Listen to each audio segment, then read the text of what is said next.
a choice right now, between fear and love. It's just a rock. Out of the dark night of ignorance and into the shining light of truth. Expanding reality. A population of citizens capable of critical thinking. We don't see things as they are, we see them as we are. There's a level of reality where everything dissolves into an ocean of energy. We empower our experience by insisting on our authenticity. That's very profound. Very. Expanding reality. Welcome to Expanding Reality. I am your host, Brandon Thomas. On this episode, I got to sit down with Disclosure Team's Vinnie Adams. We have a wonderful talk about UFOs, disclosure, what's going on in the movement right now. It's awesome. All the ways, of course, to find Vinnie will be linked down in the show notes, so you guys just go check that out. So without any further ado, Vinnie Adams. All right, everybody, welcoming to the show. It is Vinnie Adams of Disclosure Team. How are you today, dude? I am really good. Thank you so much for having me, man. I appreciate you letting me come on here. Hell yeah, of course, man. Whenever it comes to stuff like this, I always get the best. I promise my audience the best, and when you want disclosure, you call Vinnie. And so to have you on the show is a true honor, man. I've been a fan of your work for quite a while now. So we are going to get into it here in a minute, but before we do that, if you don't mind, for my audience that may not be familiar with you, do you just mind telling us a little bit about yourself? Yeah, sure. So I'm a UAP researcher out of England, and I've been involved. I say involved. I've been looking into the subject, researching for about a decade now.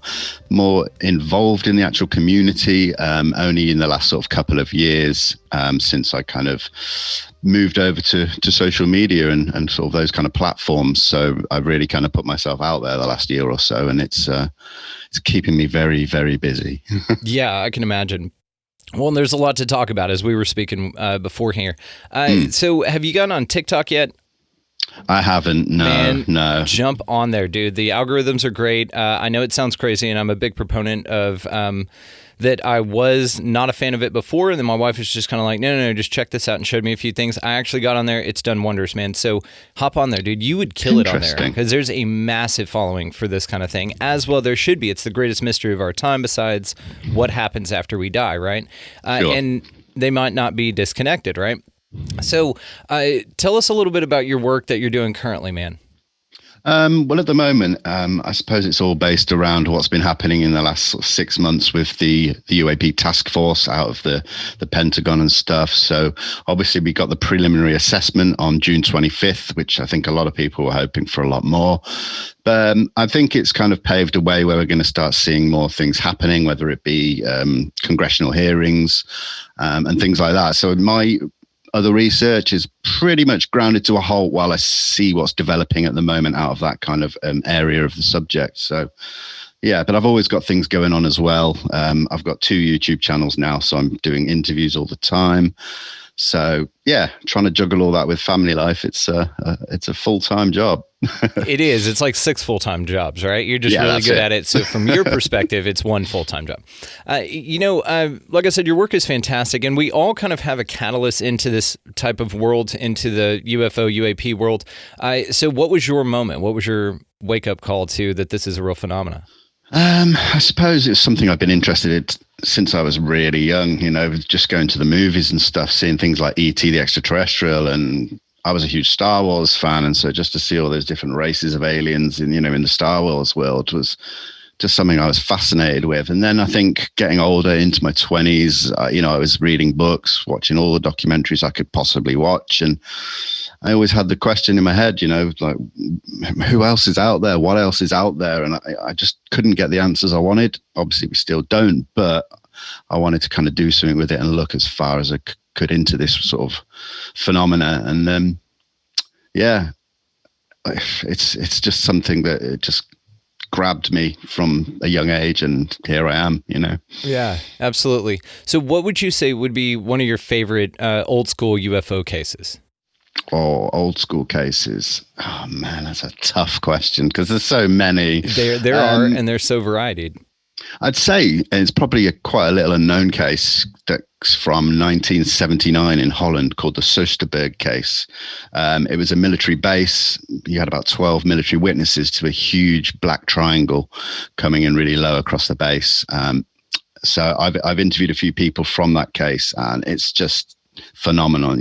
I think a lot of people would know about it if it happened in the US, but because it was outside, it didn't really get put out there very well. So that's a phenomenal case. Wow. Okay, well, I'll have to go check that out. And of course, I'm going to be linking all of the ways that people can find you down in the show notes. You guys are really good at that. Just hop down in the description, and every way to find Vinnie that he will allow me to put out will be down there. So, like I said, man, the UFO phenomena is something that's fascinating. So more specifically, when in your mind did it switch from UFO to UAP?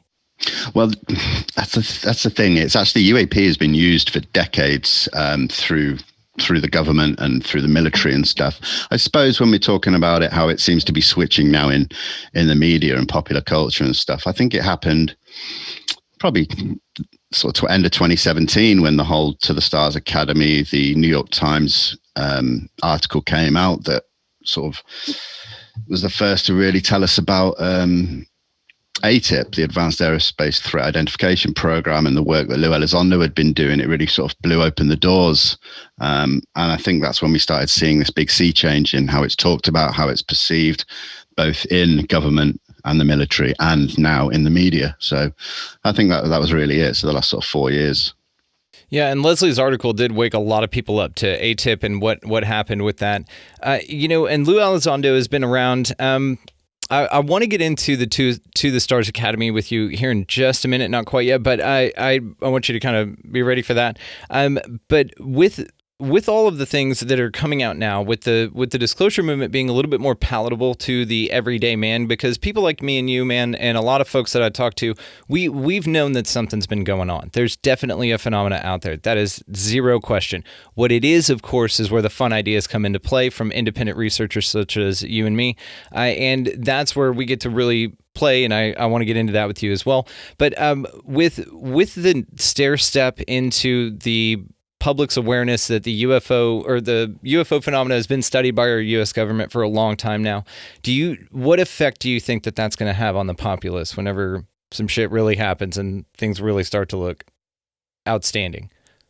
Do you mean if we actually get acknowledgement of sort of technology and stuff like that? Yeah, or even better, like a UFO actually presents itself over a major city. What effect do you think on society that's going to have? I think it'll have a mixed effect. I think there will be some unrest in certain places. I think that's just natural and inevitable as well. We might see a problem with the sort of financial markets being hit through panic and stuff like that. But to me, I think it needs to go through that to then come out the other side in a bigger and better way. I think humanity and everyone across the globe will benefit for something like that. I think people think it's a scary thought, but again, we've seen it with COVID, we've seen it with race riots and stuff like that. There is always unrest when something happens, whether it's good or bad, and we just need to go through those things so that people come out better the other side and people can be held accountable. And because we cannot continue the way things are in this world when we're talking about the oil conglomerates and petrodollar and stuff like that. If we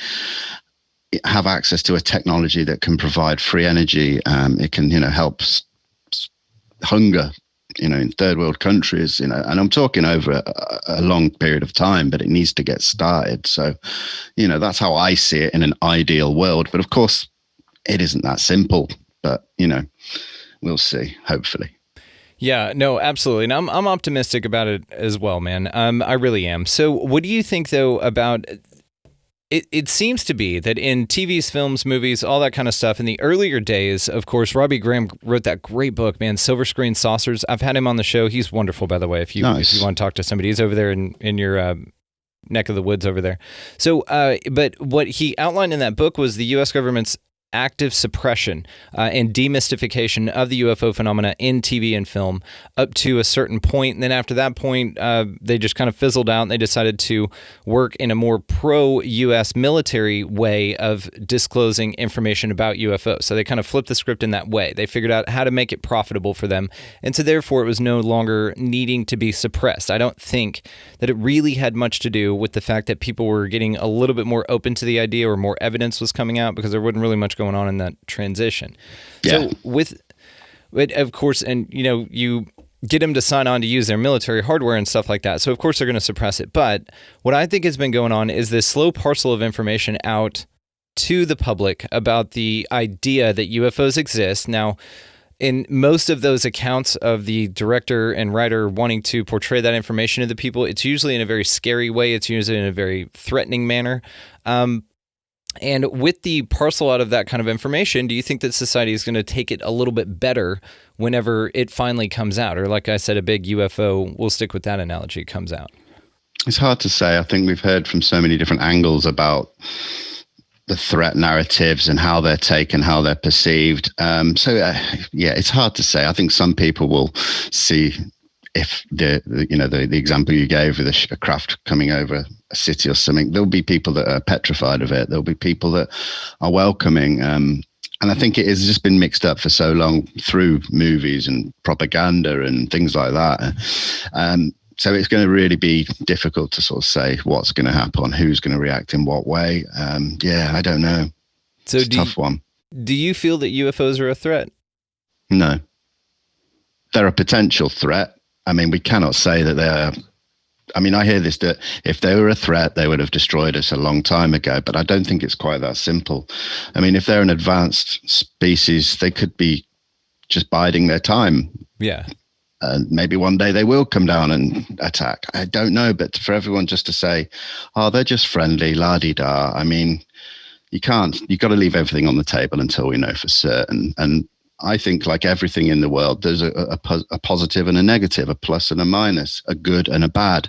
So who's to say that there aren't good races, and who's to say that there aren't bad races out there somewhere in the universe or in dimensions and stuff? It's too unknown to be forming, concise conclusions on what they are, because we don't even know if they're physical, if they're, coming from other dimensions.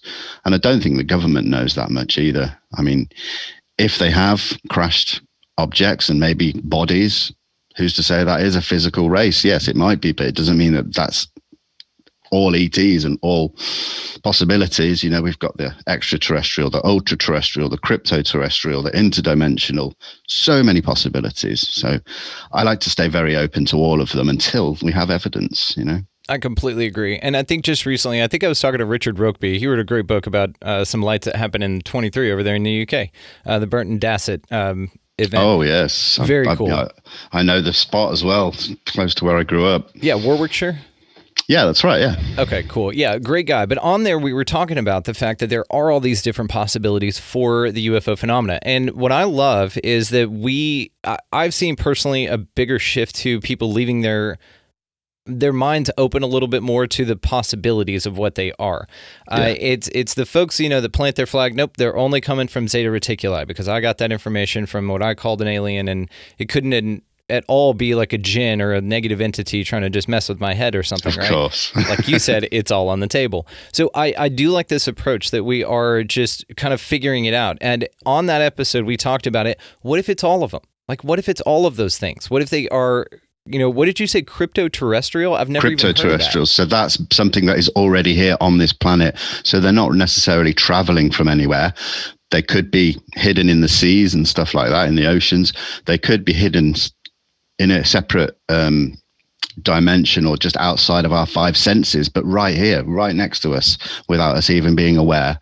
So it's just a possibility. That's cool. I've never heard that term. I usually refer to them as like interterrestrials, like hollow earth kind of thing. And I guess the water would kind of apply to that as well. Absolutely. I like crypto-terrestrials. When are the shirts coming out that say crypto-terrestrials on them?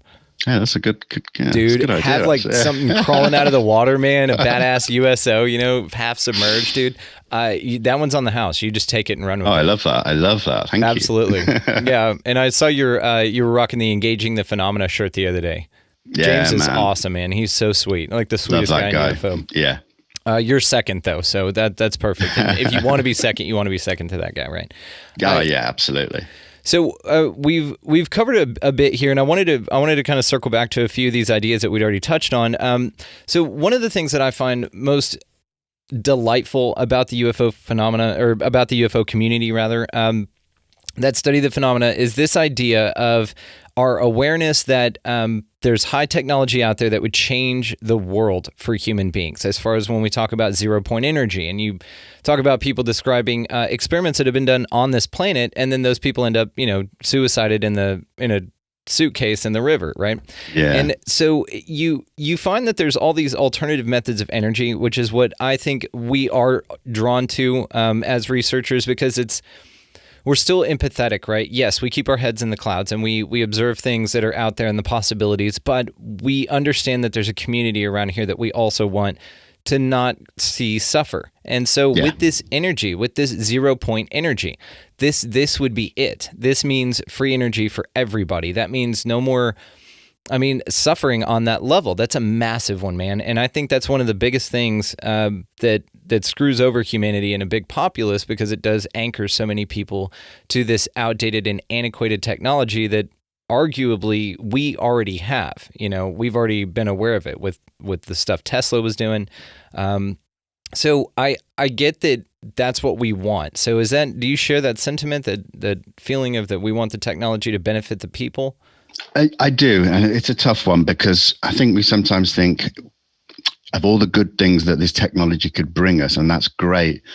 But then you also have to think of it as like it's technology that someone else has or created, like a higher being, a race out there, and we want their technology, which to me is just like it's the same old story. Humans just want, and I feel sometimes like it's just a little bit conflicting in my mind. Yes, it would do us wonders for this planet, the people, the actual environment, and everything.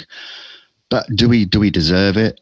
We're certainly not owed it by a different race. That we can't take it. I'm conflicted as to my thoughts on it. Yes, I want it here. I want it to do good for the planet. But yeah, I don't know. It's a tough one. That's fair, and that's honest, man. I like that a lot. What are your thoughts on synchronicities? The concept of that things will appear to you at the right time in your life, you personally, that will change the direction of your life or aid it in some way. Yeah, man. I think things happen for a reason. Absolutely. I don't know. I'm very nuts and bolts with my research, you see. So I've only recently started thinking about things outside of something that's in your control.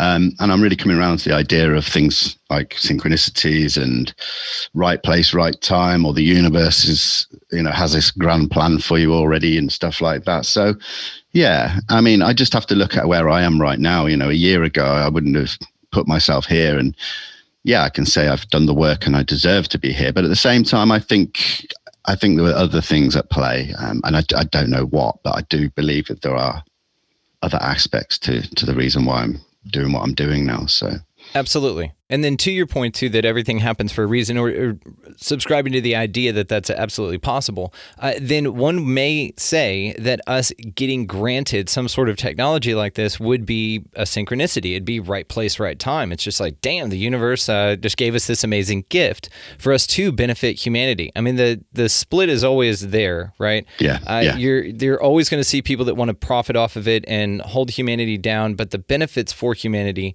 way outweigh not having it, or feeling bad, or feeling unjustified in the receiving this technology if we utilize it in a positive way, right? Absolutely. From my mind.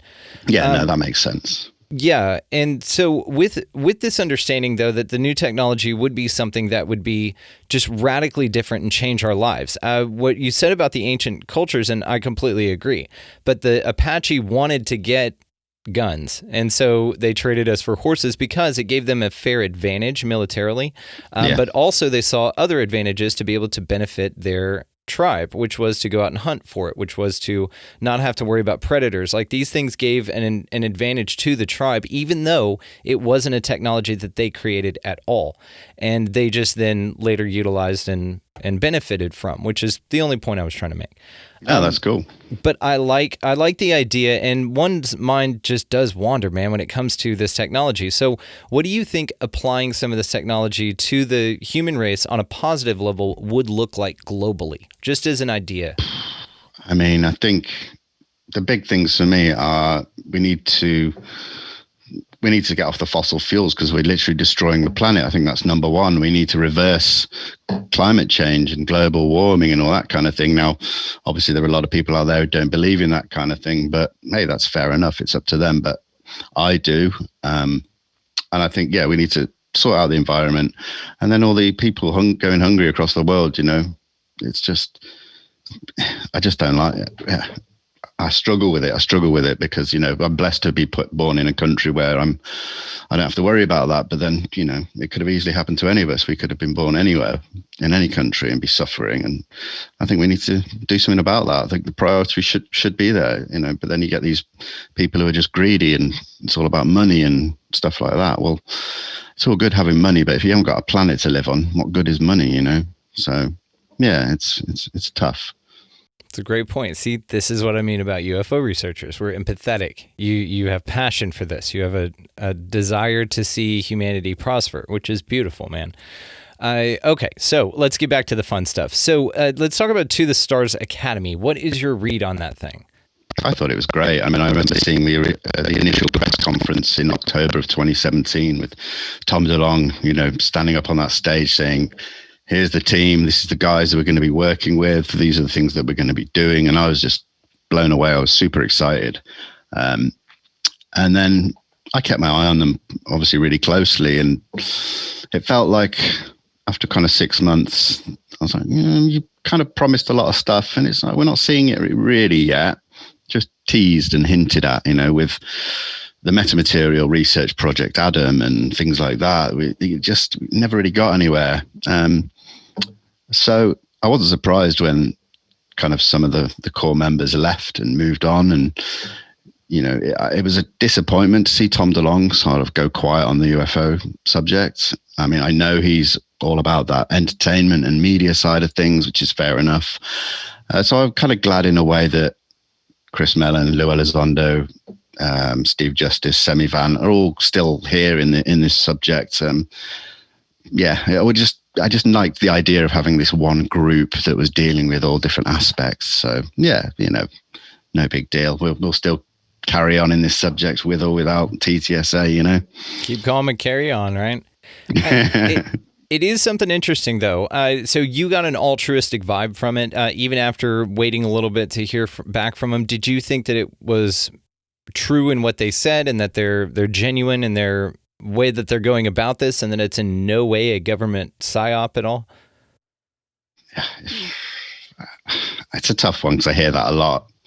I just like to see more evidence to say that's the case. Yes, Semi Van, CIA, and Chris Mellon coming from his office within the Pentagon, and Lou, obviously counterintelligence. But you can be those things and then still want to do good in this subject.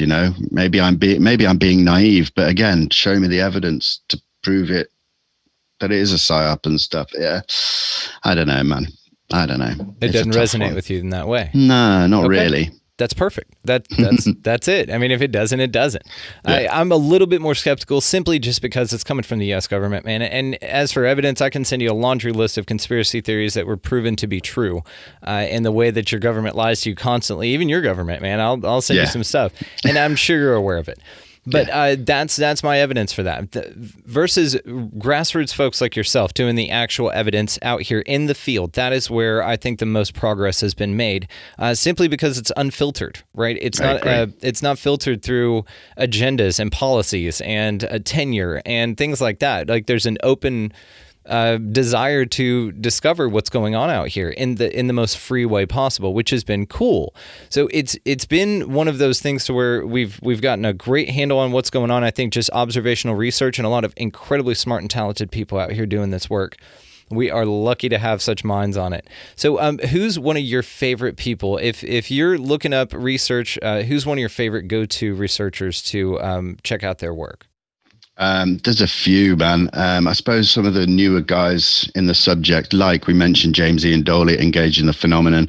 Big fan of what he does. Yeah. People like Joe Murgia, UFO Joe, Danny Silver of the Silver Records, just great. And then you got people like Dave Beatty, who did the Nimitz Encounters. He's really good at looking at the Navy side of things, really digging in deep on some of those cases. Gosh, who else? There's loads.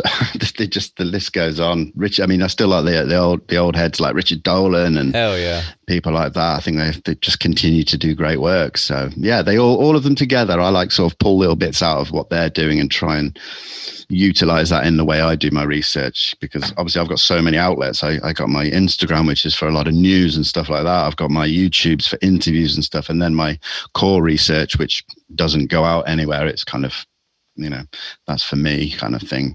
It's your archive. So I have to take the archive. I have to take little bits from all different researchers to fit into all of those different aspects of my work. So it's good.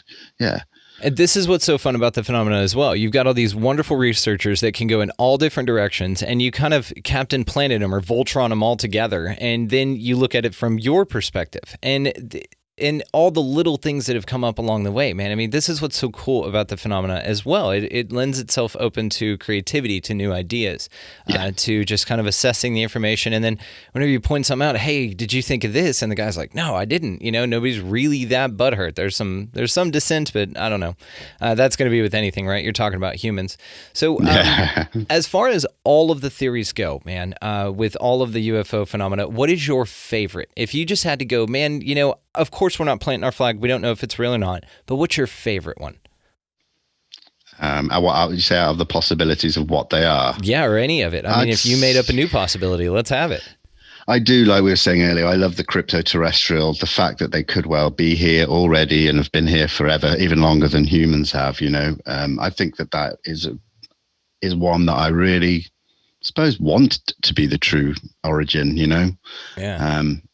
I love the fact that there's possible undersea bases or undersea portals, depending which way you look at it. I think it's exciting more than anything for me personally. But again, that's just to answer your question. That's not to say that is what I believe to be the thing. But, that's the one that really excites me.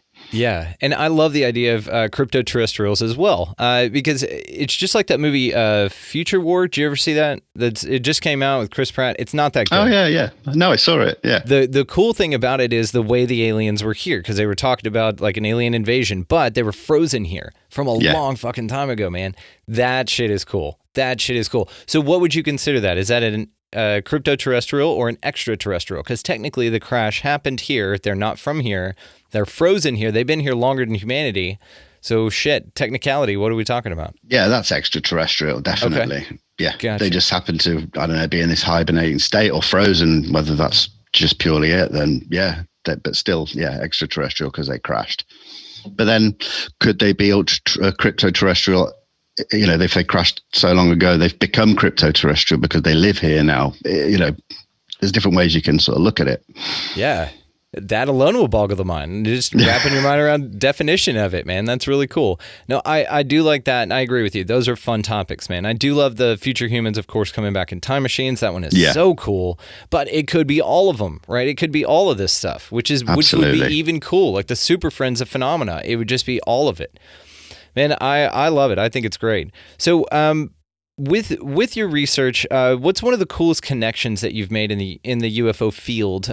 Somebody that you were like, damn, I really like that guy or girl, and then you were able to interact with them or help them with research.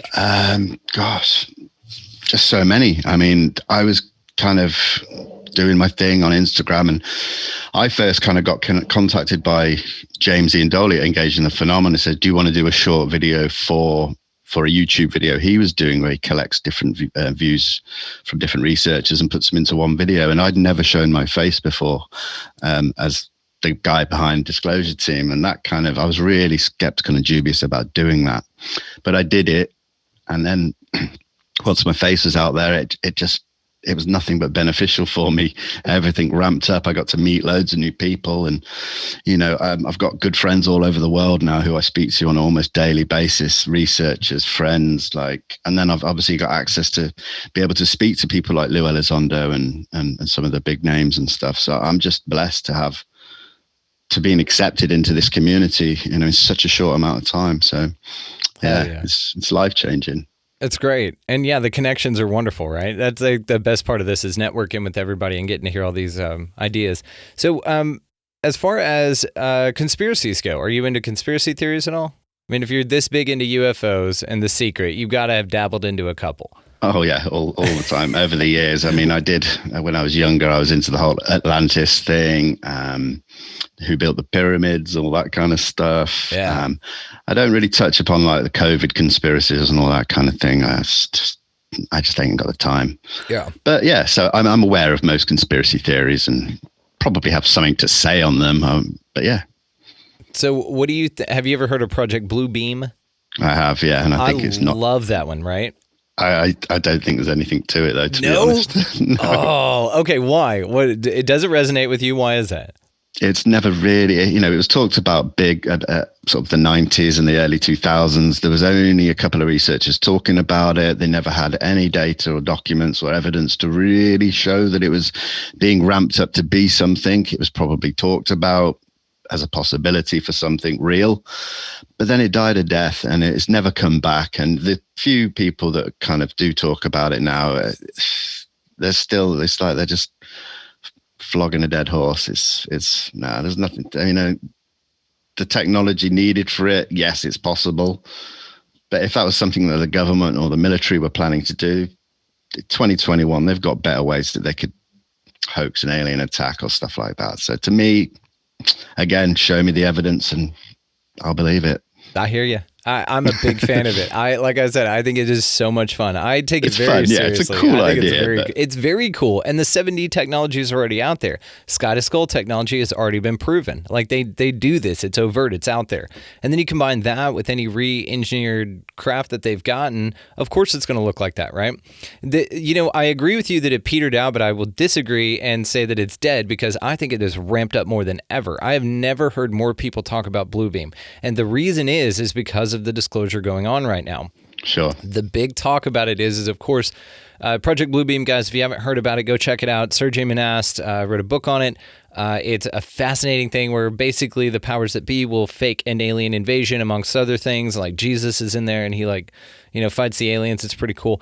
All via hologram and Sky to Skull technology that, of course, our governments collectively have across the world and have been doing. There's evidence of that stuff going on in Cuba and all over. Like these foreign dignitaries will get together and they hear stuff in their head and they get messed with a little bit and they think that that's part of it.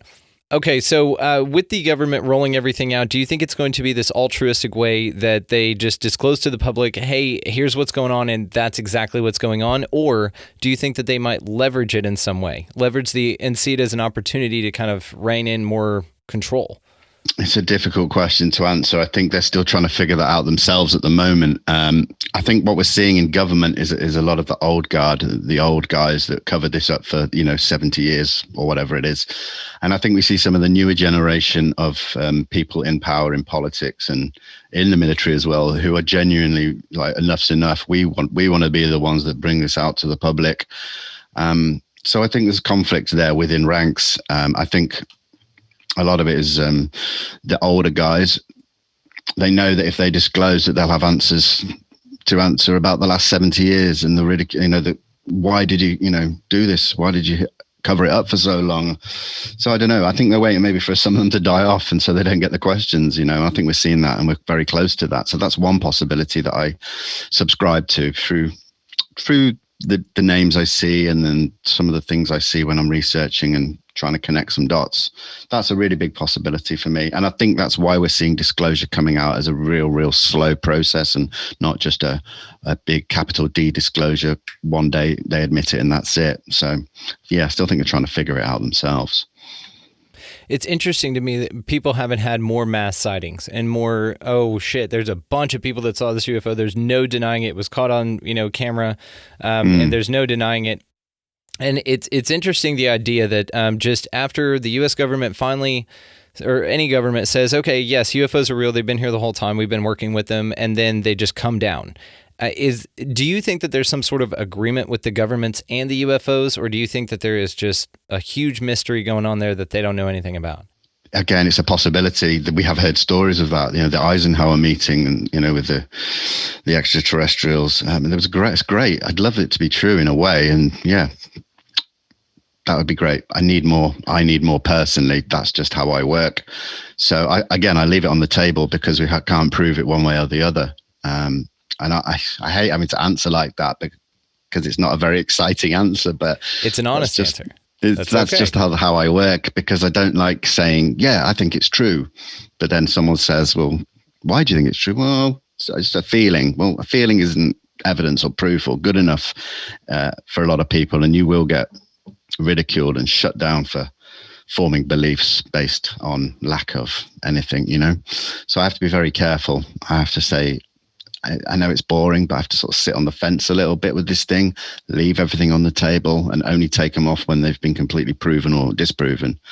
Yeah, it's a tough one to be in that position, but it's fair, and it's got that sort of backing, whether it's in a scientific way or just purely evidential. So yeah, there's nothing wrong with going about it calculating, man. I like it. It's fine. It's very evidence-based, and I think that that's what's important, to really stake your claim on this kind of stuff. And I think it's great, man. What you do is awesome, man. Thank you. With the UFOs, if you had one land right in front of you and beings came down, what would you say? I don't know. I don't know what I'd say. I'd probably say hello. I'd probably freeze up, but I certainly wouldn't panic. I certainly wouldn't. I think we know that if they're that advanced, that resistance is futile, shall we say. If they wanted to take me, I'd go with them. Yeah. Wouldn't try and stop them, that's for sure. So, yeah, I don't really think about it that often. I mean, I've never had an experience. I've never seen anything or anything. I mean, so I think what I do think about a lot is just looking up and seeing something would be a great first thing for me, So, but for them to land in front of me, wow, I'd like it. Yeah. What do you think about hooking up with like a CE5 group or something like that? There's got to be one near you. Do you think that there's anything to that? Yeah, I do think there's something to it. I'm very skeptical, but I do think there's something there with the conscious connection and that. I'm just very dubious of people like Dr. Greer, who I used to have a lot of respect for, but not so much these days. I think he's really packaged CE5 in a negative way. Like, these are my protocols. You buy them off me, they will work. I disagree with that.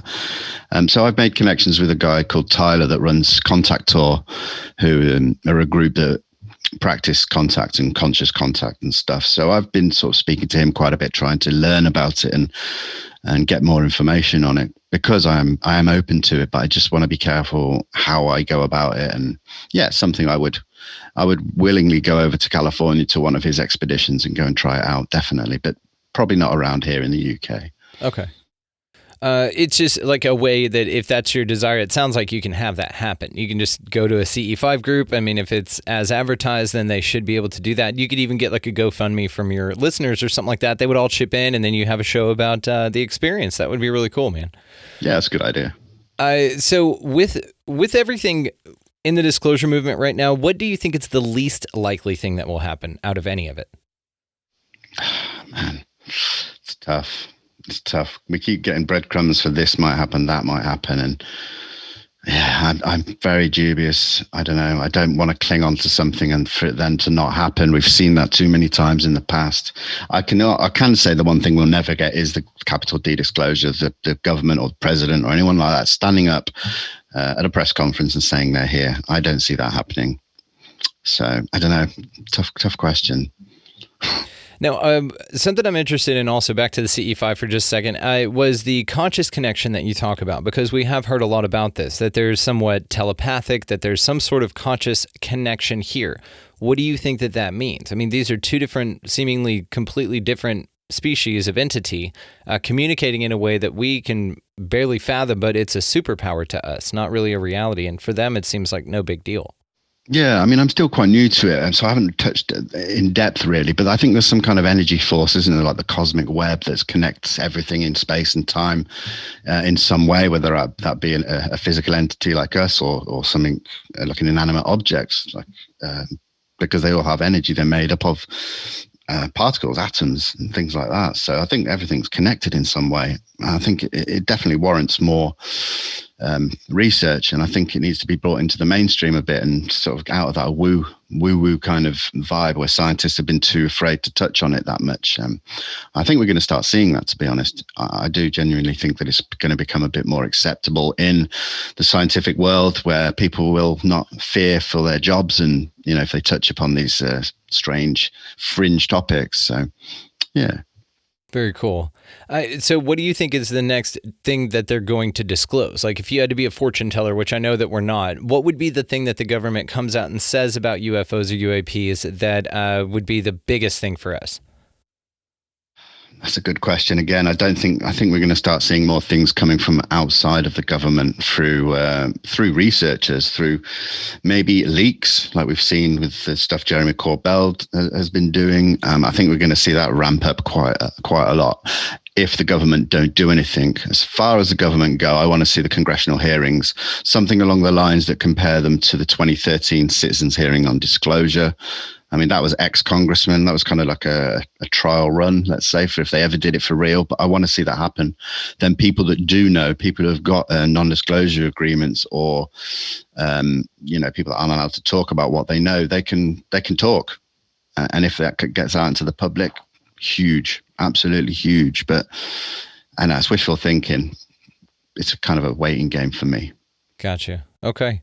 Well, we'll see what happens. We're all staying tuned, and yeah, I think that there was a little bit of disappointment on what came out in June 25th there, that we were just like, wah, wah, it really wasn't much of anything. It was like, come on, man, I thought we were going to get all this cool stuff.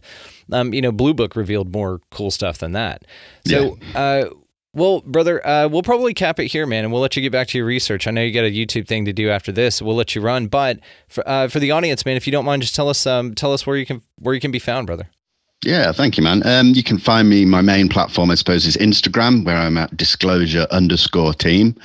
Then I'm on Twitter at disclosure_team. Then you can find me on YouTube. Disclosure Team is the channel. And then I have a secondary channel where me and my friend Max focus on European UAP cases, and we interview witnesses and stuff. And that channel is Max and Vinnie's UAP show. But the best thing to do is find me on Instagram. You can go to the link tree in my bio, and you can find all the links to everything from that one place. So yeah, go check it out. Perfect. Well, then I will link your Instagram and then your link tree as well, so people can just go there and use that as a hub. So that'll work perfectly. Vinnie, I can't thank you enough for your time, man. You're wonderful. Keep doing the good work here, brother, and we will keep up with you and see how you're doing in the future. Absolutely. Thank you so much for having me on. And yeah, stay in touch, and let's do this again sometime. A huge thanks to Vinnie Adams for coming on the show and talking disclosure and UAPs and all the cool stuff with us. All the ways, of course, to find him, guys, will be linked down in the show notes, so y'all can just go click down there and check him out. He does some really cool stuff for the disclosure movement. So thank you again, Vinnie, for your time, and thank you all for listening. So as far as this show goes, guys, you can find us at expandingrealitypodcast.com. That is where the links to all of the socials will be found. The YouTube video of this conversation will be up on YouTube as well. Patreon's over there. Y'all know how that works, and truly, truly grateful to each and every one of you. So go out into your week this week, guys. Keep your head in the clouds. Let's look for some UAPs. Let's find out what's going on here. If you guys do come across something cool, video it, man, and send it into your local MUFON representative, or BUFON, or wherever the hell you are. There's somewhere out there that can help you out with that. So go out there while you're looking for UFOs, and if you stumble across any litter, just go ahead and pick it up, and don't litter in the first place, right? Get out of the left-hand lane whenever you're going to your favorite spot to research if you've got somebody behind you. Just go out into your week this week, guys, as every week, and y'all just be good to one another. Thank y'all so much for listening. We'll see you next time.